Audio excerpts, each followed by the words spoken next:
Hello guys, मैं engineer राजकुमार आप लोगों को बहुत बहुत स्वागत करता हूं इस यूट्यूब चैनल पर। यहां पर आप लोगों के लिए विश्व का भूगोल का पार्ट 1 आपको प्रोवाइड कराया जाएगा। इसमें वेरी इंपॉर्टेंट क्वेश्चन है और वन लाइनर क्वेश्चन भी है, ठीक है ना। और तो इसको ज़रूर लास्ट तक देखिए और वीडियो को लाइक शेयर कमेंट ज़रूर कीजिए। लाइक कर दीजिएगा, शेयर कर दीजिएगा दोस्त के साथ और कमेंट जरूर कीजिएगा, ठीक है ना। और नए हैं तो सब्सक्राइब करके बेल आइकन जरूर दबा लीजिएगा, जिससे कि नए वीडियो का नोटिफिकेशन मिलता रहेगा। चलिए, और भी इम्पोर्टेंट बातें यहाँ पर आपको जीके जीएस और करंट अफेयर को भी प्रोवाइड कराया जाता है, तो आप इसको जरूर से जरूर देखिए, ठीक है ना। ब्रह्मांड और सौरमंडल के बारे में हम लोग जानेंगे। चलिए शुरू करते हैं। कौन सा सौरमंडल का भाग नहीं है? निहारिका। 11 बिलियन वर्षों पूर्व अस्तित्व में होने वाली सबसे प्राचीन कुंडलित आकाशगंगा का क्या नाम है? A1689b11। A1689b11। C of tranquillity क्या है? चांद का एक हिस्सा। कुपियर बेल्ट क्या है? बर्फीला भूमंडलीय पिंड है जो वरुण की परिक्रमा करता है। पृथ्वी के सबसे निकटतम खगोलीय पिंड चंद्रमा है। 8 ग्रहों में मंगल सूर्य से कौन सी स्थान पर स्थित है? चौथा। सूर्य का चक्कर लगाने वाले सभी 8 ग्रहों के निश्चित पथ को क्या कहते हैं? कक्षा। सबसे पहले किसने यह खोजा कि पृथ्वी सूर्य के चारों ओर चक्कर लगाती है? कोपरनिकस ने। गैनीमीड नामक चंद्रमा वाले ग्रह का नाम बताइए। बृहस्पति। बृहस्पति सबसे बड़ा ग्रह होता है, ठीक है, याद रखिए। इसके ग्रहों की संख्या 63 है, ठीक है। तारों के विभिन्न ग्रह समूहों द्वारा बनाई गई विविध आकृतियों को क्या कहते हैं? नक्षत्र मंडल। खगोलीय पिंड जिनमें अपना प्रकाश एवं ऊष्मा नहीं होती है उन्हें क्या कहा जाता है? ग्रह। हमारा सौरमंडल कितने ग्रहों का बना हुआ है? 8। पहले 9 था, ठीक है ना। चलिए, उसमें से 9 था तो उसमें प्लूटो को ग्रह की श्रेणी से हटा दिया गया, उसे बौना ग्रह नाम दिया गया था क्योंकि बहुत दूर का ग्रह था और बहुत ठंडा ग्रह था, ठीक है। अर्सा मेजर अथवा बिग बियर एक प्रकार का नक्षत्र मंडल है। पृथ्वी पर दिन तथा रात का चक्र किस कारण होता है? घूर्णन के कारण। किस नक्षत्र मंडल को सप्तऋषि कहा जाता है? अर्सा मेजर को। पृथ्वी पर ऋतुओं का परिवर्तन किस कारण होता है? परिक्रमण के कारण। ध्रुव तारा कौन सी दिशा को दर्शाता है? उत्तर। टाइटन, मिरांडा, चंद्रमा एवं गैनीमीड में से सौरमंडल का सबसे बड़ा उपग्रह कौन सा है? गैनीमीड। ये गैनीमीड उपग्रह है। टाइटन भी उपग्रह है, मिरांडा भी उपग्रह है, चंद्रमा पृथ्वी का उपग्रह है, ठीक है ना। और गैनीमीड बृहस्पति का उपग्रह है, ठीक है ना, तो याद रखिएगा। सूर्य से बढ़ती दूरी के अनुसार ग्रह का कौन सा क्रम सही है? बुध, शुक्र, पृथ्वी, मंगल, इस तरह से बढ़ते जाएगा। सबसे नजदीक ग्रह बुध हो गया, चौथे पर मंगल हो गया, तीसरा पर पृथ्वी हो गया, दूसरे पर शुक्र हो गया। तो ऐसे भी पूछ सकता है। बुध, शुक्र, मंगल एवं शनि में से कौन एक पार्थिव ग्रह नहीं है? शनि। एक ग्रह अपने कक्ष में सूर्य से अधिकतम दूरी को क्या कहा जाता है? अपसौर। सूर्य से अधिकतम दूरी वाले ग्रह को अपसौर कहा जाता है, ठीक है ना। और एक ग्रह की अपने कक्ष में सूर्य से न्यूनतम दूरी को कहा जाता है उपसौर। CGG क्या है? सूर्य, पृथ्वी तथा चंद्रमा की एक ही सीधी रेखा में स्थिति। दो पिंडों के बीच गुरुत्वाकर्षण का बल उन दो पिंडों के बीच की दूरी के वर्ग के व्युत्क्रमानुपाती होता है। पृथ्वी की उपसौर स्थिति किस महीने में होती है? जनवरी में। प्रत्येक वर्ष 15 दिसंबर के आसपास होने वाले जेमिनीड उल्का बौछार प्रदर्शन जिस क्षुद्र ग्रह के कारण होता है उसका नाम है 3200 फैनथोन। 3200 फैनथोन, याद रखिएगा, 3200 फैनथोन। नाम थोड़ा सा दूसरा टाइप के, लेकिन इसको 2-4 बार बोलिएगा, याद हो जाएगा। सौरमंडल में अन्य ग्रहों की अपेक्षा विपरीत दिशा में घूमने वाले ग्रह कौन है? यूरेनस। लाल रंग का ग्रह है, मंगल को लाल ग्रह कहा जाता है। बुध, शुक्र, मंगल तथा बृहस्पति में से किस ग्रह की परिभ्रमण गति सबसे अधिक है? बृहस्पति की। बृहस्पति, मंगल, पृथ्वी, बुध में से किस ग्रह का औसत घनत्व सबसे अधिक है? बुध का। सूर्य के चारों ओर एक स्थिर कक्ष में पृथ्वी की गति को परिक्रमण कहते हैं। पृथ्वी का अपने अक्ष पर घूमना घूर्णन कहलाता है। पृथ्वी का अक्ष अपने कक्षीय सतह से क्या कोण बनाता है? 66 डिग्री। पृथ्वी के व्यास का कितना भाग चंद्रमा के व्यास के बराबर है? 1/4। पृथ्वी के अपने अक्ष पर चक्कर लगाने के समय काल को क्या कहा जाता है? रोटेशन अवधि। सूर्य के चारों ओर चक्कर लगाने वाले पत्थरों के छोटे छोटे टुकड़ों को क्या कहते हैं? उल्कापिंड। पृथ्वी 4 मिनट में कितनी अंश घूमती है? 1 डिग्री। क्षुद्र ग्रह किन दो ग्रहों के बीच पाए जाते हैं? मंगल और बृहस्पति के बीच। वह प्रक्रिया जो ग्लोब पर दिन रात को विभाजित करती है प्रादीप्ति प्रादीप्ति कहलाती है। क्या कहलाती है? प्रादीप्ति। चंद्रमा की पृथ्वी से दूरी लगभग कितना किलोमीटर है? 3,84,400 किलोमीटर। 3,84,400 किलोमीटर। हमारा सौरमंडल किस आकाशगंगा का हिस्सा है? मिल्की वे।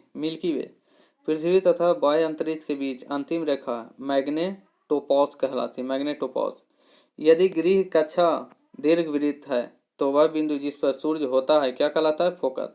8 ग्रहों में शनि सूर्य से कौन से स्थान पर स्थित है? छठे स्थान पर।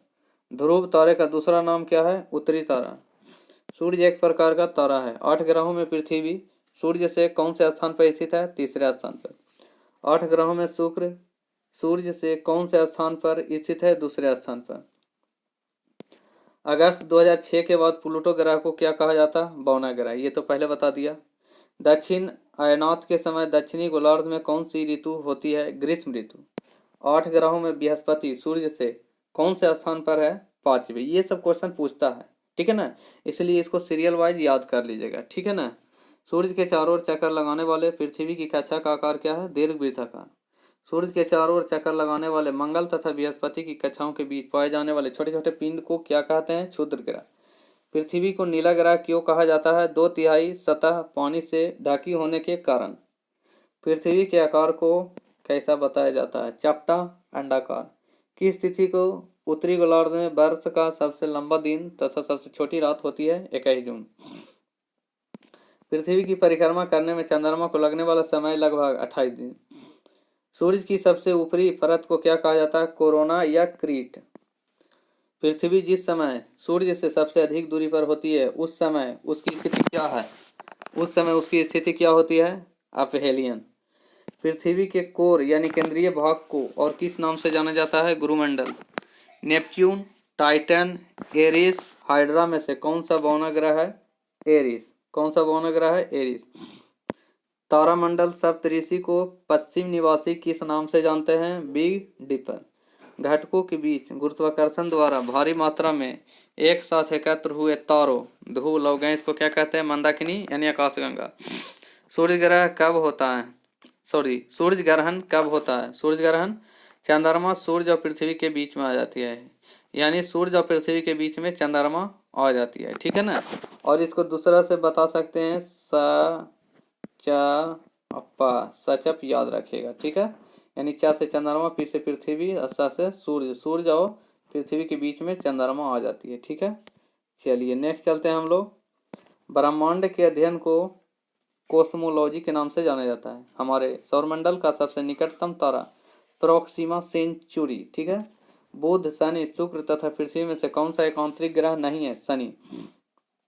सूर्य के चमकीले भाग को फोटोस्फीयर कहते हैं। सूर्य का प्रकाश पृथ्वी तक कितने मिनट में पहुंचता? 8 मिनट में, या इसको कभी कभी लिया रहेगा 500 सेकंड रहेगा, ठीक है ना, तो याद रखिएगा, ठीक है। ऐसे 498 ही सेकंड रहता है, ये भी याद रखिएगा। या 8 मिनट 20 सेकंड भी याद रखिएगा, ठीक है। 8 मिनट 20 सेकंड भी याद रखिएगा। चलिए इतना टोटल याद रखिएगा। चलिए नेक्स्ट चलते हैं। पृथ्वी अपनी धुरी के चारों तरफ किस दिशा में घूमती है? पश्चिम से पूरब। पृथ्वी है जो पश्चिम से पूरब, माने पृथ्वी है जो पश्चिम से, मान लीजिए यहाँ पूरब है और यहाँ पश्चिम है, तो पृथ्वी पश्चिम से पूरब जाती है पृथ्वी, और सूर्य पूरब से पश्चिम जाता है, ठीक है ना, सूर्य। तो याद रखिएगा, सूर्य है जो पूरब से पश्चिम जाता है और पृथ्वी पश्चिम से पूरब जाता है, विपरीत घूमता है, ठीक है। चलिए, बुध सूर्य से पहला तारा है, कौन सा ग्रह है? कौन सा ग्रह है? प्रथम ग्रह है, ठीक है, याद रखिएगा। पृथ्वी सूर्य से तीसरा ग्रह है। मंगल ग्रह सूर्य से चौथे स्थान पर आता है। शुक्र सूर्य से दूसरे ग्रह पर है, दूसरे ग्रह है, यानी दूसरे नंबर ग्रह है। यूरेनस सूर्य से 7वें नंबर ग्रह है। सबसे ठंडा ग्रह कौन सा है? वरुण। जो दूर में रहेगा वही हो जाएगा, पहले प्लूटो था अब वरुण हो गया। जो सबसे दूर ग्रह है वही ठंडा ग्रह होगा। कौन सा ग्रह सबसे गर्म है? शुक्र। जो सबसे नजदीक होगा तो शुक्र ही होगा, ठीक है। बुध भी है लेकिन शुक्र यहाँ रहेगा, ठीक है ना, याद रखिए। पृथ्वी की परिधि लगभग कितनी है? 40,000 किलोमीटर। विश्व की सबसे लंबी भूमि सीमा किन दो देशों के बीच है? कनाडा और यूएसए के। कहता है खाली स्थान एक स्थिर तारे के संदर्भ में पृथ्वी द्वारा अपनी कक्षा में दिए गए बिंदु पर लौटने के लिए क्या लिया गया समय नक्षत्र वर्ष होता है? लिया गया समय नक्षत्र वर्ष। पृथ्वी को नीला ग्रह के नाम से जाना जाता है। और वह कौन है जिसने सबसे पहले पृथ्वी की परिधि को मापा था? इराटोस्थेनीज। ठीक है, इराटोस्थेनीज। पृथ्वी की सबसे बाहरी परत को पपड़ी यानी भूपृष्ठ कहा जाता है। पृथ्वी की पपड़ी का प्रमुख अंश मुख्य रूप से गठित होता है ऑक्सीजन और सिलिकॉन से बना होता है। ठीक है। ट्राइटन किस ग्रह का उपग्रह है? नेपच्यून का। आकार के संदर्भ में वरुण हमारे सौरमंडल में चौथे स्थान पर आता है। आकार के अनुसार शुक्र का हमारे सौरमंडल में छठा क्रमांक है। आकार के संदर्भ में शनि का हमारे सौरमंडल में दूसरा स्थान है। आकार के संदर्भ में पृथ्वी हमारे सौरमंडल में पांचवा स्थान है। देखिए आकार के हिसाब से भी जानिएगा। ठीक है, ये सब आकार के हिसाब से बता रहा है। आकार के संदर्भ में बृहस्पति का हमारे सौरमंडल में पहला स्थान है। सबसे बड़ा स्थान है पृथ्वी का, सबसे पहला स्थान। ठीक है, बृहस्पति सबसे बड़ा ग्रह है, इसलिए पहला स्थान हुआ। आकार के संदर्भ में मंगल का हमारे सौरमंडल में सातवां स्थान है। आकार के संदर्भ में यूरेनस का हमारे सौरमंडल में तीसरा स्थान है। किस ग्रह के अधिकतम उपग्रह है? बृहस्पति के। पृथ्वी के बारे में कौन सी बात गलत है? इसे लाल ग्रह भी कहा जाता है। ये बात गलत है। ठीक है, सबूत बताते हैं कि पृथ्वी पर जीवन का अस्तित्व करीब 3.5 बिलियन वर्ष से है। मंगल, मेक, प्लूटो तथा एरिस में से कौन सा एक बौना ग्रह नहीं है? मंगल ग्रह जो है बौना ग्रह नहीं है। किस ग्रह को एक बौना ग्रह कहकर भी संबोधित किया जाता है? प्लूटो को। प्लूटो की खोज किसने की थी? क्लाइड टोम्बो ने। सौरमंडल के बाहर है सिरियस नामक चमकीले तारे को भी डॉग स्टार कहते हैं। चंद्रमा के अध्ययन को कहते हैं सिलिनोलॉजी। यदि कोई सितारा सूर्य से बड़ा है किंतु उससे दुगना बड़ा नहीं है तो वह एक पल्सर में परिवर्तित हो जाता है। महाद्वीपीय बहाव सिद्धांत की प्रस्तावना किसने दी थी? अल्फ्रेड वेगनर ने। चलिए, इसमें कुछ अगर समझाने लायक रहेगा तो उसको हम डिटेल आपको बता दिया जाएगा आपको, और जो नहीं है तो सिर्फ आंसर ही आप लोग जानिए। पृथ्वी के सबसे निकट कौन सा तारा है? सबसे निकट तारा तो सूर्य हो जाएगा। कौन सा? ऑप्शन नंबर बी, सूर्य। चलिए नेक्स्ट चलते हैं हम लोग। और इसकी दूरी पृथ्वी से सूर्य से दूरी कितना है? देखिए कितना है, तो 149.6 × 10⁶ किलोमीटर। तो इस दूरी याद रखिएगा। ठीक है, देखिए चलिए नेक्स्ट चलते हैं। कहता निम्नलिखित में से कौन सा ग्रह सूर्य से सबसे दूर है? सबसे दूर ग्रह कौन है? तो option number Varun, option number C हो जाएगा वरुण। ठीक है, चलिए नेक्स्ट चलते हैं। देखिए इसका कुछ क्रम है, जो पहले आप क्रम देख लीजिए। सूर्य से कहता है कि वरुण ग्रह सूर्य से सबसे अधिक दूरी पर स्थित है। यह ग्रह हल्का पीला दिखाई देता है। आप कहेगा कुछ रंग भी बताना है तो आपको जो वरुण ग्रह है हल्का पीला नजर आएगा। सूर्य से दूरी के आधार पर ग्रह की स्थिति इस प्रकार है, जैसे बुध, शुक्र, पृथ्वी, मंगल, बृहस्पति, शनि, अरुण, वरुण। बुध, शुक्र, पृथ्वी, मंगल, बृहस्पति, शनि, अरुण, वरुण। तो याद रखिएगा, ये सब याद रखिएगा तो आपको पता चल जाएगा 1 number, 2 number, 3 number, 4 number, 5 number, 6 number, 7 number और 8 नंबर। इसको ऐसे ही याद रखिएगा तो आपको नंबरिंग से याद हो जाएगा। ठीक है ना, पूछ देगा था। चलिए नेक्स्ट चलते हैं। ब्रह्मांड में सबसे प्रचुर तत्व कौन सा है? सबसे प्रचुर, सबसे ज्यादा हाइड्रोजन पाया जाता है ब्रह्मांड में, क्योंकि हाइड्रोजन का गोला कौन है? सूर्य। चलिए, और सूर्य में संलयन की अभिक्रिया होता है जिस कारण से ऊष्मा प्रचुर मात्रा में हमको देता है। ठीक है ना। चलिए दूसरे नंबर पर हीलियम है। चलिए पहला हाइड्रोजन और दूसरे नंबर पर हीलियम। आकाशगंगा मंदाकिनी सबसे पहले देखी थी किसने? तो पहला नंबर गैलीलियो ने देखा था। Option number A Galileo. चलिए ए जॉर्ज लेमेंतर द्वारा प्रतिपादित महाविस्फोटक सिद्धांत के अनुसार 15 अरब वर्ष पूर्व संपूर्ण ब्रह्मांडीय पदार्थ अत्यंत सघन पिंड के रूप में था, जिसमें विस्फोट के पश्चात ब्रह्मांडीय पदार्थ चारों ओर फैल गए। यह पदार्थ ही विभिन्न गैलेक्सी के रूप में हमें दृश्य है माने दिखाई दे रहा है। गैलेक्सियों के अनंत समूह का सम्मिलित रूप ही ब्रह्मांड है। ब्रह्मांड में अनुमानतः 1000 अरब गैलेक्सी है। प्रत्येक गैलेक्सी में अनुमानतः 100 अरब तारे हैं। हमारी गैलेक्सी जिसमें हमारा सौरमंडल स्थित है को मंदाकिनी या आकाशगंगा या दुग्ध मेखला यानी मिल्की वे कहते हैं। गैलेक्सी अनेक आकार प्रकार में दृश्य है। सर्वप्रथम टेलीस्कोप की सहायता से 1610 ईस्वी में गैलीली ने इसे देखा था। वर्ष 2005 में स्पिट्जर स्पेस टेलीस्कोप ने आकाशगंगा के आकार के बारे में पूर्ण धारणाओं एवं विभ्रम के विपरीत इस बात के स्पष्ट सच पेश किए कि आकाशगंगा का आकार दंड सज्जित सर्पिलाकार यानी बैरेड स्पाइरल है। चलिए नेक्स्ट चलते हैं। ज्योग्राफी शब्द किसने निर्मित किया था? तो ऑप्शन नंबर बी हो जाएगा इरेटोस्थनीज। ठीक है, इरेटोस्थनीज। चलो आगे बोल नेक्स्ट। चलो कहता है जियोग्राफी शब्द किसने निर्मित किया था? तो ऑप्शन नंबर बी हो गया इरेटोस्थनीज। ठीक है, नेक्स्ट चलते हैं। कहता है इरेटोस्थनीज का जन्म सीरिन वर्तमान लीबिया में 276 ईसा पूर्व में हुआ था। इन्होंने ही भूगोल के लिए सर्वप्रथम ज्योग्राफी शब्द निर्मित किया था। ग्रह गति का केपलर नियम बताता है कि कालावधि का वर्ग किसके है। ठीक है, तो नेक्स्ट चलते हैं। यहाँ पर ऑप्शन नंबर सी हो जाएगा अर्ध दीर्घ अक्ष के घन। अर्ध दीर्घ अक्ष के घन ऑप्शन नंबर सी हो जाएगा। चलिए नेक्स्ट चलते हैं। चलिए कहता है सूर्य, चंद्रमा तथा वे सभी वस्तुएं जो रात के समय आसमान में चमकती है, तो कौन चमकता है? तो ऑप्शन नंबर सी खगोलीय पिंड ही रात में चमकता है। कौन कौन है खगोलीय पिंड? सूर्य, चंद्रमा, वे सभी वस्तुएं जो रात के समय आसमान में चमकती है खगोलीय पिंड कहलाती है। ठीक है, धूमकेतु किसके गिर्द परिक्रमा करते हैं? ऑप्शन नंबर सी हो जाएगा सूर्य। ठीक है, चलिए नेक्स्ट चलते हैं। देखिए यहाँ पर बताया जाता है धूमकेतु सौरमंडल में पत्थर, धूल, बर्फ और गैस के बने हुए छोटे छोटे पिंड होते हैं। यह परवलयाकार और अंडाकार पथ से सूर्य की परिक्रमा करते हैं। अधिकतर धूमकेतु बर्फ, कार्बन डाइऑक्साइड, मीथेन, अमोनिया तथा अन्य पदार्थ जैसे सिलिकेट और कार्बनिक मिश्रण के बने होते हैं। धूमकेतु के मुख्यतः 3 मुख्य भाग हैं, नाभि, कोमा और पूंछ। नाभि, कोमा और पूंछ। निम्नलिखित में से कौन सा सौर परिवार से संबंधित नहीं है? तो ऑप्शन नंबर डी हो गया निहारिका संबंधित नहीं है। चलिए आगे बताते हैं। पल्सर होते हैं। पल्सर क्या है? पल्सर ऑप्शन नंबर सी तेजी से घूमने वाले तारे। ठीक है, तेजी से घूमने वाले तारे होते हैं। ऑप्शन नंबर सी पल्सर कहलाते हैं। चलिए कहता है निम्नलिखित में से कौन सी अभिक्रिया सूर्य से विकिरित होने वाली ऊर्जा का मुख्य कारण है? तो ऑप्शन नंबर बी नाभिकीय विलय। इसी को नाभिकीय संलयन अभिक्रिया कहते हैं।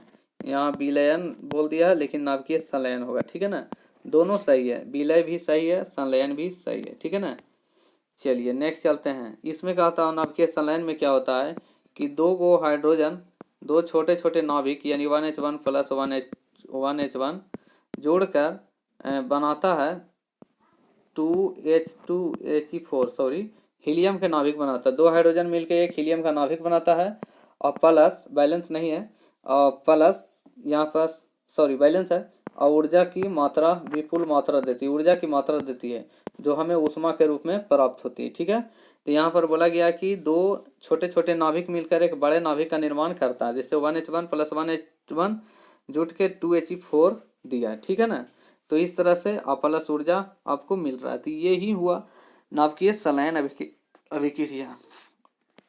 चलिए नेक्स्ट चलते हैं। पृथ्वी सूर्य से अपनी अधिकतम दूरी पर होती है। कब होती है? तो ऑप्शन नंबर डी 4 जुलाई को हो जाती है। पृथ्वी सूर्य से सबसे अधिक दूरी पर होती है 4 जुलाई को।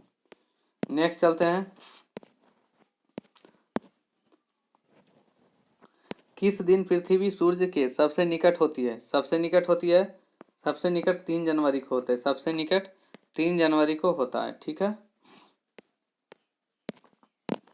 सूर्य के चारों ओर घूमने वाले ग्रह की कुल संख्या कितनी है? जो सूर्य के चारों ओर ग्रह, तो 8 हो जाएगा। टोटल ग्रह सूर्य के चारों ओर ही घूमती है। चलिए ठीक है, कौन कौन है भाई? बुध, शुक्र, पृथ्वी, मंगल, बृहस्पति, शनि, अरुण और वरुण। निम्नलिखित में से कौन सा एक विशालतम ग्रह है? तो ऑप्शन नंबर ए हो गया बृहस्पति है जो विशालतम ग्रह है। चलिए नेक्स्ट चल। सभी का व्यास दिया गया है, आप इसको व्यास को देख लीजिए। बृहस्पति का कितना है? 1,42,984 किलोमीटर व्यास दिया गया है। शनि का 1,20,536, अरुण का 51,118 और वरुण का 49,528 किलोमीटर। चलिए पृथ्वी का व्यास 12,756 किलोमीटर। शुक्र का 12,104 किलोमीटर, मंगल का 6,792, बुध का 4,879 किलोमीटर। तो ये कुछ व्यास है, सभी ग्रह का व्यास दिया गया है, तो आप इसको जरूर से जरूर याद कर लीजिएगा। सबसे बड़ा सबसे छोटा तो याद कर लीजिएगा उसमें, और पृथ्वी को तो जरूर से जरूर याद कर लीजिएगा क्योंकि ये पूछता ही है, ठीक है ना। 12,756 याद कर लीजिएगा, बुध को भी याद कर लीजिएगा, एक बृहस्पति को याद कर लीजिएगा, ठीक है। चलिए नेक्स्ट चलते हैं। सौर परिवार का सबसे बड़ा ग्रह, सौर परिवार का सबसे बड़ा ग्रह बृहस्पति, इसको उपग्रह की संख्या सबसे ज्यादा है, ठीक है ना। गैनीमीड है बृहस्पति का ही सबसे माने उपग्रह है, सबसे बड़ा उपग्रह गैनीमीड। इनमें से कौन पृथ्वी के आकार की तुलना में छोटे ग्रह है? छोटे ग्रह की कौन है? शुक्र और मंगल। पृथ्वी से छोटा ग्रह है शुक्र और मंगल, तो याद रखिएगा। सौरमंडल का दूसरा सबसे बड़ा ग्रह कौन सा है? तो शनि है जो दूसरा सबसे बड़ा ग्रह है, ठीक है। चलिए, सौरमंडल के 4 सबसे विशाल ग्रह अवरोही क्रम में, माने घटते हुए क्रम में, तो कौन घटते हुए क्रम में है? तो option number C, Brihaspati, Shani, Uranus और नेपच्यून। बड़ा से छोटा की ओर गया, इस तरह से गया, ये सबसे छोटा है, ये लेस है, सबसे लेस है, इस तरह से हम लेस लिख देते हैं, और सबसे बड़ा हो गया बृहस्पति, ठीक है, सबसे बड़ा बृहस्पति, ठीक है। चलिए नेक्स्ट चलते हैं। बुध ग्रह की उपग्रह की संख्या कितनी है? तो ऑप्शन नंबर ए 0, बुध की एक भी उपग्रह नहीं है, ठीक है ना। चलिए, पृथ्वी का एक उपग्रह है चंद्र। चलिए, कुछ उपग्रह की संख्या ग्रह और उसके उपग्रह है। तो बुध का 0 हो गया, शुक्र का 0 हो गया, पृथ्वी का 1 हो गया, मंगल का 2 हो गया, बृहस्पति का, देखिए मंगल का फोबोस और डिमोस होता है, मंगल का जो 2 है फोबोस, फोबोस जैसे भी लिख दे, और डिमोस होता है, डिमोस होता है, ठीक है ना, फोबोस और डिमोस, तो ये मंगल का 2 उपग्रह है, याद रखिएगा। चलिए, बृहस्पति का 79 है, देखिए यहाँ पर बृहस्पति का 79 याद रखिएगा। चलिए, शनि का 62 हो गया, अरुण का 27 हो गया, वरुण का 14 हो गया। तो ये कुछ उपग्रह हैं जो आप याद कर लीजिएगा। देखिए फिर से दिखा देते हैं। चलिए, निम्न में से कौन से ग्रहों के चारों ओर घूमने वाले उपग्रह नहीं है? जो घूमने वाले उपग्रह नहीं है, बुध और शुक्र है जो चारों ओर घूमने वाले उपग्रह नहीं है।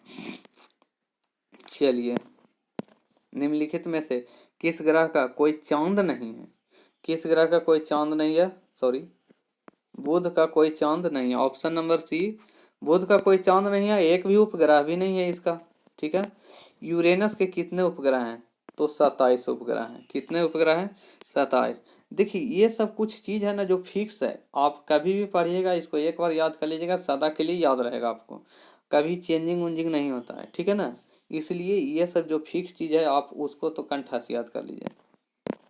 निम्नलिखित में से किस वैज्ञानिक ने यह सिद्ध किया कि सूर्य के चारों ओर प्रत्येक नक्षत्र का मार्ग दीर्घवृत्ताकार है? तो ऑप्शन नंबर डी, ठीक है। चलिए नेक्स्ट चलते हैं। बुध नक्षत्र में एक वर्ष में दिनों की संख्या कितनी होती है? एक वर्ष में दिनों की संख्या, तो इसमें ऑप्शन नंबर बी हो जाएगा 88 दिन, और ऑप्शन नंबर बी है 88 दिन। जैसे सूर्य है, बुध है सूर्य का सबसे निकटतम ग्रह है, बुध सूर्य की परिक्रमा करने में 88 दिन का समय लगाता है। एक वर्ष में दिनों की संख्या 88 दिन होती है, जितना लगाया समय उसको एक वर्ष में उसकी दिन हो गया, ठीक है ना। बुध के द्वारा एक वर्ष में तय किया गया दूरी हो गया, और कितना दिन में तय किया तो वही उसका एक वर्ष हो गया उसके लिए। किंतु बुध ग्रह में एक दिन पृथ्वी के दिन की अपेक्षा अधिक होता है। बुध का एक दिन पृथ्वी के लगभग 59 दिन के बराबर होता है। देखो, बुध का जो एक दिन में जितना उसका काम होगा उसको पृथ्वी 59 दिन में काम करेगा, ठीक है ना, 59 दिन में काम करेगा, यानी इसको हम लिख सकते हैं 1/59। बोलने का मतलब 59 की जगह पर ये एक ऑप्शनल, याद ऐसे ही रखिएगा रेशियो में, ठीक है। चलिए नेक्स्ट चलते हैं। निम्नलिखित में से किसके भीतर पृथ्वी का गैलीलियन उपग्रह नहीं है? तो ऑप्शन नंबर डी हो गया डिमोस। देखिए, मंगल का उपग्रह है डिमोस, फोबोस, डिमोस, याद रखिएगा। बृहस्पति सूर्य से 5वां और हमारे सौर मंडल का सबसे बड़ा ग्रह है। बृहस्पति के 79 प्राकृतिक उपग्रह, 4 चंद्रमा, आयो, यूरोपा, गैनीमीड, कैलिस्टो, गैलीलियन चंद्रमा के नाम से जाने जाते हैं। डिमोस मंगल का उपग्रह है। चलिए, हो गया, याद रखिएगा। तारे पूर्व से पश्चिम में किस कारण ज्यादा दिखते हैं? किस कारण ज्यादा दिखते हैं? चलिए, तो ऑप्शन नंबर डी, पृथ्वी पश्चिम से पूरब को घूमती रहती है, ठीक है, याद रखिएगा। खगोल भौतिकी में बाह्य अंतरिक्ष में परिकल्पित होल को जहां से तारे और सूरज निकलते हैं क्या नाम दिया गया है? तो option number D white hole, white hole हो जाएगा। श्वेत बामन ठंडा होकर काला बामन में परिवर्तित होता है, ठीक है ना। सूरज के सबसे निकट कौन सा ग्रह है? तो सूरज के सबसे निकट तो बुध ग्रह होगा। चलिए ऑप्शन नंबर बी हो जाएगा। देखिए फिर इसको बढ़ते हुए क्रम में देख लीजिए, देखिए बार बार देखिएगा तो जल्दी याद होगा, ठीक है ना। इसलिए हम इसको है तो इसको हम दिखा देते हैं बार बार। बुध, शुक्र, पृथ्वी, मंगल, बृहस्पति, शनि, अरुण, वरुण, अंग्रेजी में बोलते हैं मरकरी बुध को, वेनस शुक्र को, अर्थ पृथ्वी को, मार्स मंगल, जुपिटर बृहस्पति, शनि सेटर्न और यूरेनस अरुण और नेपच्यून वरुण। अतः बुध ग्रह शुक्र से पहले स्थान पर स्थित है। 8 ग्रहों में बुध सूर्य से कौन से स्थान पर है? तो ऑप्शन नंबर ए पहले स्थान पर, बुध पहले स्थान पर है। निम्नलिखित में से पृथ्वी से कौन से खगोलीय पिंड की दूरी सबसे अधिक है? ऑप्शन नंबर डी प्लूटो सबसे दूर है, लेकिन इसको ग्रह की श्रेणी से हटा दिया गया है, लेकिन आपको ऑप्शन में दिया रहेगा तो आप उसी को मारिएगा, ठीक है। चलिए बृहस्पति का द्रव्यमान है लगभग, बृहस्पति का द्रव्यमान है लगभग कौन सा हो जाएगा? ऑप्शन नंबर बी हो जाएगा सूर्य के द्रव्यमान का लगभग 1000वां भाग, यानी 1/1000वां भाग, ठीक है ना। 1/1000वां भाग, इसको हम ऐसे लिख सकते हैं, ठीक है। पृथ्वी के द्रव्यमान का 1000वां भाग, ठीक है। चलिए इसका द्रव्यमान सूर्य के द्रव्यमान का 1000वां भाग है। बृहस्पति सौरमंडल का सबसे बड़ा तथा सूर्य से दूरी के क्रम में 5वां ग्रह है। इसका द्रव्यमान सूर्य के द्रव्यमान का 1000वां भाग, सूर्य के द्रव्यमान का 1000वां भाग होगा, पृथ्वी का नहीं, याद रखिएगा। निम्नलिखित में से किस ग्रह का घूर्णन कक्ष अत्यधिक झुका हुआ है? ताकि इसका झुका हुआ, तो ऑप्शन नंबर बी हो जाएगा अरुण का, अरुण का कक्ष झुका हुआ है। चलिए नेक्स्ट चलते हैं हम लोग। अरुण ग्रह का घूर्णन अक्ष अत्यधिक झुका हुआ है। अत्यधिक अक्षीय झुकाव के कारण इस ग्रह को लेटा हुआ ग्रह भी कहते हैं। किसको? अरुण को। यूरेनस को लेटा हुआ ग्रह कहते हैं। उल्लेखनीय 8 ग्रहों में से शुक्र का घूर्णन कक्ष सर्वाधिक झुका हुआ है। सौरमंडल का सबसे चमकीला ग्रह कौन सा है? तो शुक्र हो जाएगा, सबसे चमकीला ग्रह शुक्र हो गया। पृथ्वी का वाहन भी शुक्र को ही बोला जाता है, ठीक है ना। चलिए नेक्स्ट चलते हैं। देखिए दिया गया है, इसे भोर का तारा और शाम का तारा भी कहते हैं। सौरमंडल में सबसे गर्म ग्रह कौन सा है? सबसे गर्म ग्रह भी शुक्र को ही बोला जाता है, ठीक है, याद रखिएगा। चलिए याद रखिएगा। किस ग्रह को बौना ग्रह कहा जाता है? तो प्लूटो को बौना ग्रह की श्रेणी में रखा गया है, ऑप्शन नंबर सी। चलिए हमारे सौरमंडल में कौन सा ग्रह लगभग पृथ्वी जितना बड़ा है? लगभग पृथ्वी जितना बड़ा है शुक्र है, यानी वीनस बोलते हैं उसको। पृथ्वी लगभग पृथ्वी इतना बड़ा है शुक्र, ठीक है। चलिए नेक्स्ट चलते हैं।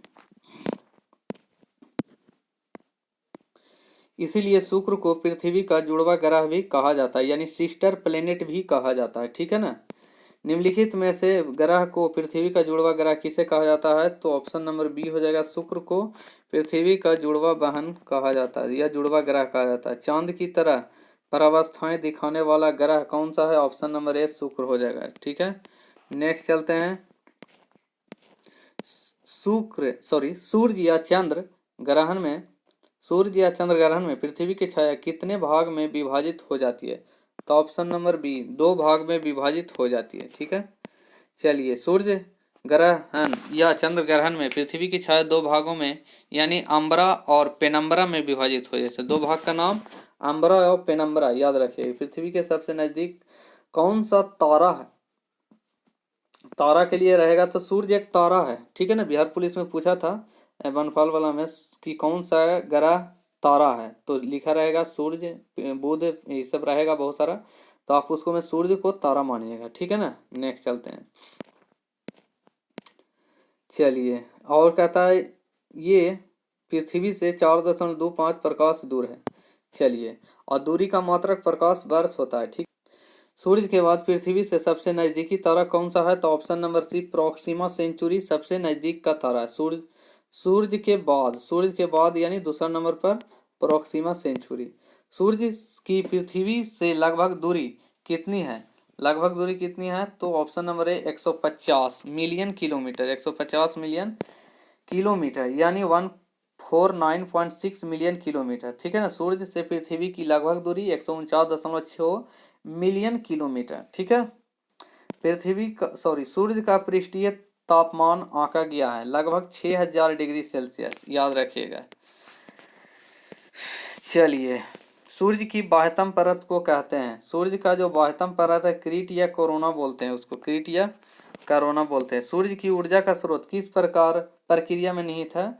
तो नाभिकीय संलयन अभिक्रिया, इसको बोला जाता है नाभिकीय संलयन अभिक्रिया, याद रखिएगा। देखिए यहाँ पर दिया गया है ड्यूटेरियम, दो ड्यूटेरियम 1H2 को जोड़ा गया है तो 2He4 हो जाएगा। ठीक है ना।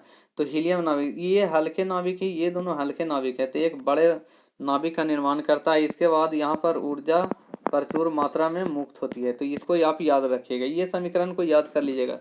तो ये हो गया नाभिकीय संलयन का समीकरण हो गया। ठीक है ना। 1 ग्राम हाइड्रोजन के जलने से 6.86 × 10⁻7 किलो जूल ऊर्जा मुक्त होती है, यानी 6.86 × 10⁻7 किलो जूल ऊर्जा मुक्त होती है। चलिए नेक्स्ट चलते हैं हम लोग। कौन सा तत्व सूर्य में सर्वाधिक पाया जाता है? ऑप्शन नंबर ए हो जाएगा हाइड्रोजन, सबसे ज्यादा पाया जाता है। ठीक है।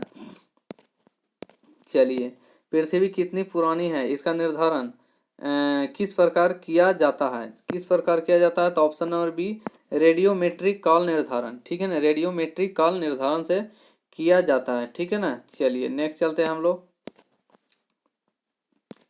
इससे होता है कि पुरानी चट्टान और पृथ्वी आदि का काल निर्धारण किया जाता है। ठीक है ना, रेडियो समस्थानिक रेडियोमेट्रिक काल निर्धारण के तरीके से। ठीक है ना। देखिए, निम्नलिखित में से किसको लाल ग्रह कहा जाता है? लाल ग्रह तो हो गया ऑप्शन नंबर सी हो गया, मंगल ग्रह को कहा जाता है लाल ग्रह। ठीक है।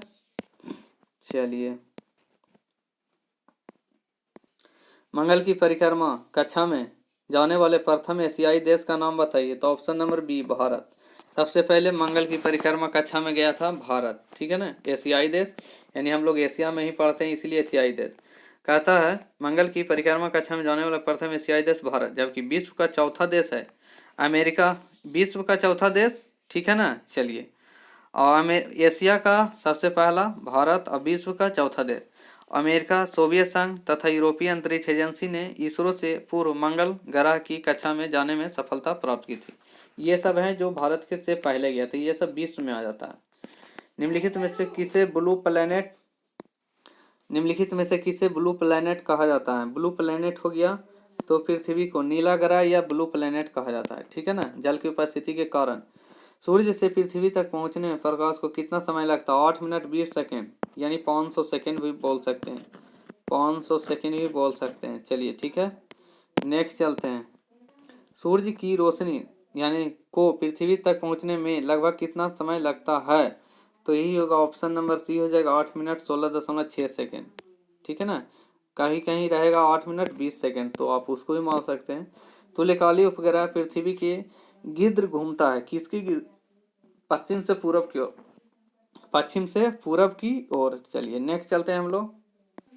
कहता है भूस्थिर उपग्रह पृथ्वी के चारों ओर विषुवतीय तल में पृथ्वी के चक्रण की दिशा पश्चिम से पूरब में 24 घंटे के आवर्तकाल से चक्कर लगाता है। यह उपग्रह पृथ्वी पर स्थित प्रेक्षक को अस्थायी प्रतीत होता है। निम्नलिखित में से किस क्षेत्र में मध्यरात्रि सूर्य को देखा जा सकता है? किस क्षेत्र में देखा जा सकता है? तो आर्कटिक और अंटार्कटिक क्षेत्रों में, आर्कटिक और अंटार्कटिक क्षेत्रों में, ऑप्शन नंबर सी।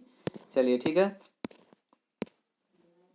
यह घटना कनाडा, डेनमार्क, फिनलैंड, नॉर्वे, रूस, स्वीडन, संयुक्त राज्य अमेरिका, अलास्का और आइसलैंड देशों में देखी जाती है, याद रखिएगा।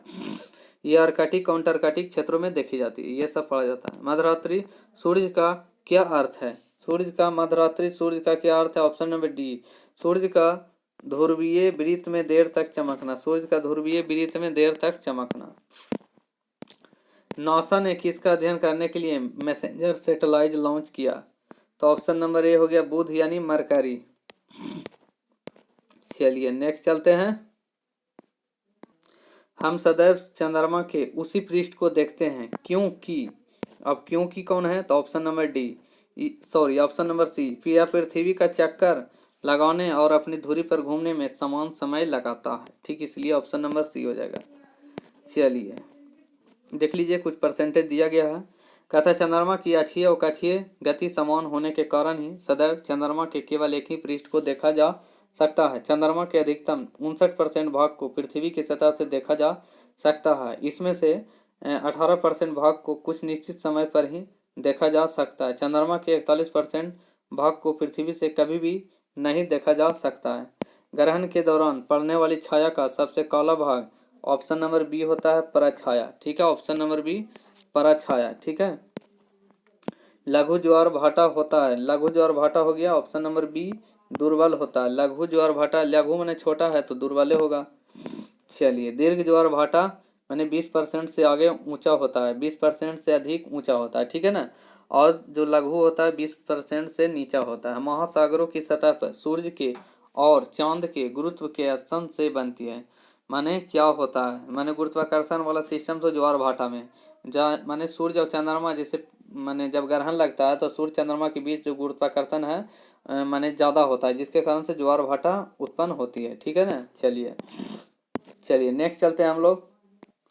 चलिए, पृथ्वी सूर्य और पृथ्वी चंद्रमा और सूर्य की पारस्परिक गुरुत्वाकर्षण शक्ति की क्रियाशीलता ही ज्वार भाटा की उत्पत्ति का प्रमुख कारण है। महीने में 2 बार पृथ्वी, चंद्रमा एवं सूर्य एक ही सीध में स्थित होते हैं। यह घटना अमावस्या और पूर्णिमा के दिन घटती है और इन दिनों ज्वार अधिकतम ऊंचाई प्राप्त करते हैं। इसे उच्च ज्वार कहते हैं। चंद्रमास के दोनों पक्षों कृष्ण पक्ष तथा शुक्ल पक्ष की सप्तमी अष्टमी को सूर्य और चंद्रमा पृथ्वी के केंद्र पर समकोण बनाते हैं, अतः इनके आकर्षण बल तथा केंद्रीय बल संयुक्त नहीं हो पाते हैं। इससे ज्वार की ऊंचाई घटकर सबसे कम हो जाती है, जिसे लघु ज्वार कहते हैं। किसके गुरुत्वाकर्षण के कारण ज्वार भाटा आता है, तो किसके गुरुत्वाकर्षण के कारण ऑप्शन नंबर सी पृथ्वी, सूर्य और चंद्रमा तीनों ग्रह है। पृथ्वी सूर्य और चंद्रमा, ये तीनों पृथ्वी सूर्य और चंद्रमा। नेक्स्ट चलते हैं हम लोग। सागर में बृहत ज्वार कब उठता है? बृहत ज्वार कब उठता है? पूर्णमासी अमावस्या के दिन, पूर्णमासी तथा अमावस्या के दिन, पूर्णमासी तथा अमावस्या के दिन। चलिए, निम्नलिखित में से किस खगोलीय पिंड में हीलियम 4 प्रचुर मात्रा में होता है? तो ऑप्शन नंबर ए पृथ्वी में संलयन की विक्रिया रहता है, इस कारण से वहां पर हीलियम प्रचुर मात्रा में पाया जाता है। ठीक है ना। चलिए, है हीलियम का गैर रेडियो एक्टिव समस्थानिक है जो पृथ्वी पर प्रचुर मात्रा में पाया जाता है। ये हीलियम 4 है जो हीलियम का गैर रेडियो एक्टिव समस्थानिक है। तो हीलियम का समस्थानिक हीलियम नंबर 4। ठीक है। पृथ्वी अपने अक्ष पर कितनी उन्नति पर झुका हुआ है? तो ऑप्शन नंबर ए हो जाएगा 23.5 डिग्री अंश पर, 23.5 डिग्री अंश पर झुका हुआ है। ठीक है। चलिए नेक्स्ट चलते हैं हम लोग। पृथ्वी का अक्ष इसकी कक्षा तल के पूर्णतः लंबवत नहीं है, यह लंबवत रेखा से 23.5 अंश कोण पर झुकी हुई है, यानी अंश को बोलते हैं डिग्री। ठीक है ना। यहाँ पर अंश को बोलते हैं डिग्री, और इसके झुकाव के कारण पृथ्वी अपने तल पर 66.5 डिग्री अंश का कोण बनाती है। चलिए नेक्स्ट चलते हैं हम लोग। अपने अक्ष पर पृथ्वी एक चक्कर कितने समय में पूरा करती है? तो ऑप्शन नंबर बी 23 घंटे 56 मिनट 4.9 सेकेंड, 23 घंटे 56 मिनट 4.9 सेकेंड, तो याद रखिएगा। चलिए, दिन और रात बनते हैं, तो ऑप्शन नंबर सी हो गया घूर्णन के गति के कारण दिन और रात बनते हैं। ठीक है ना। चलिए, निम्नलिखित में से किस तिथि पर दक्षिणी गोलार्ध में शीतकाल आयनात को देखा जाता है? तो ऑप्शन नंबर डी होगा 21 जून। चलिए, निम्नलिखित में से किस तिथि पर दक्षिणी गोलार्ध में ग्रीष्मकाल आयनात को देखा जाता है? तो ऑप्शन नंबर ए हो जाएगा 21 दिसंबर, ऑप्शन नंबर ए हो जाएगा। चलिए, यहाँ पर दिन तथा रात एक समान होते हैं, कहाँ पर एक समान होते हैं? तो ऑप्शन नंबर डी भूमध्य रेखा पर दिन रात दोनों समान हो जाता है। चलिए, सुपरनोवा क्या है? सुपरनोवा क्या है? ऑप्शन नंबर सी विस्फोटित तारा है। चलिए नेक्स्ट चलते हैं। इसके केंद्र में हीलियम, कार्बन और कार्बन भारी पदार्थ जैसे लोहा में परिवर्तित होने लगता है। ठीक है ना। कहता है जब केंद्र में हीलियम है जब कार्बन में और कार्बन भारी पदार्थ जैसे लोहा में परिवर्तित होने लगता है, इसके फलस्वरूप तारे में तीव्र विस्फोट होता है, जिसे सुपरनोवा कहते हैं। ठीक है ना। सुपरनोवा एक विस्फोटित तारा का उदाहरण है, जब तारा धीरे धीरे ठंडा होकर लाल रंग का दिखाई देने लगता है, जिसे रक्त दानव कहा जाता है। चलिए नेक्स्ट चलते हैं। इक्विनॉक्स का तात्पर्य क्या है? वह तिथि जब, कौन सा तिथि है? तो ऑप्शन नंबर ए दिन और रात समान अवधि में होते हैं, दिन रात समान अवधि के होते हैं, वह तिथि उसी को बोलते हैं इक्विनॉक्स, माने समान। इक्विल ऐसे याद रखिए, इक्वल याद रखिए, इक्वल याद रखिएगा तो दिन रात इक्वल होता है, जिसके कारण से इक्विनॉक्स कहलाता है। ठीक है ना। चलिए, या 21 मार्च को बसंत विषुव के समय, 22-23 सितंबर को शरद विषुव के समय उत्तरी गोलार्ध में रात दिन बराबर होते हैं। 20-21 मार्च को सूर्य उत्तरी गोलार्ध में प्रवेश करते समय तथा 22-23 सितंबर को दक्षिणी गोलार्ध में प्रवेश करते समय विषुवत रेखा पर पहुंचता है। इन दो तिथि को दोनों गोलार्धों में 12-12 घंटे के दिन एवं रात होते हैं। पृथ्वी की परिधि लगभग कितनी होती है? पृथ्वी की परिधि लगभग कितनी होती है? पृथ्वी की परिधि विषुवत रेखा पर लगभग 24,901.55 मील, 24,901.55 मील यानी 40,075.16 किलोमीटर, जबकि ध्रुवों पर 24,859.82 मील या 40,008 किलोमीटर। अतः उपयुक्त में से कोई भी विकल्प सही नहीं है। तो ये आपका डिटेल है, तो आप इसको डिटेल को याद रखिएगा, ठीक है ना, विकल्प पर मत जाइए, विकल्प गलत है। चलिए, पृथ्वी घंटे की अवधारणा कब और कहां से शुरू हुई? कहां से शुरू हुई? तो ऑप्शन नंबर डी हो गया मार्च 2007 में सिडनी और ऑस्ट्रेलिया से। सिडनी ऑस्ट्रेलिया में पड़ता है। पृथ्वी घंटे की अवधारणा मार्च 2007 में सिडनी ऑस्ट्रेलिया से शुरू हुई। अर्थ पावर WWF द्वारा आयोजित किया जाने वाला वैश्विक अभियान है, जो प्रत्येक वर्ष मार्च के अंतिम शनिवार को 8:30 PM से 9:30 PM तक मनाया जाता है। बिना रुकावट वैश्विक प्रसारण हेतु कम से कम कितने तुल्यकालिक उपग्रह जरूरी होते हैं? तो ऑप्शन नंबर ए हो जाएगा, ऑप्शन नंबर ए 3 हो जाएगा, ठीक है। चलिए, अब चलिए हम लोग नेक्स्ट चलते हैं, वायुमंडल। तो चलिए आज के लिए इतना ही, और नेक्स्ट डे में आपको सेकंड वीडियो मिल जाएगा, ठीक है ना।